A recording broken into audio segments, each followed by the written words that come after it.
محمد شهزاد محمدي او اصغر افغان. سلام لیدونکو، ستړي مشئ. په نننۍ ویډیو کې غواړم چې د همدو دوو لوبغاړو په اړه معلومات تاسو ته درکړم. لومړی هم محمد شهزاد محمدي. محمد شهزاد محمدي چې په انګریزي کې محمد شهزاد محمدي دی، د افغانستان د کرکټ د ملي لوبډلې اوپنر بیټسمین او وکټ ساتونکی دی. شهزاد محمدي چې د افغانستان ملي ټیم تکړه او خطرناک اوپنر او فعال وکټ ساتونکی بلل کیږي، د افغانستان لپاره یې ډېرې لوبې ترسره کړې دي.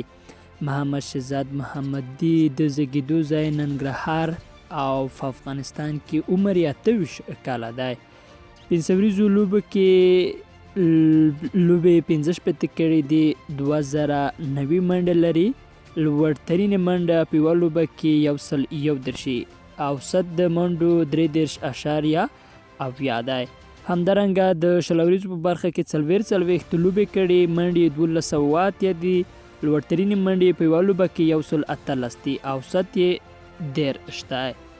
درنو دوستانو، اوس راځو د محمد اصغر افغان په اړه معلوماتو ته چې محمد اصغر افغان څومره لوبې کړي دي، څومره منډې لري.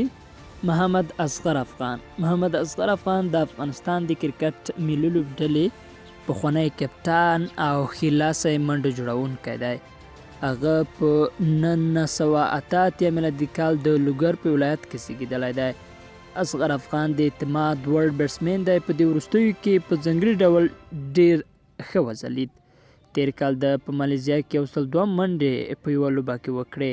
اصغر چې منډو جوړولو ته ورځي نو ډېر کله تر خولۍ لاندې د افغانستان بیرغ په سر تړي.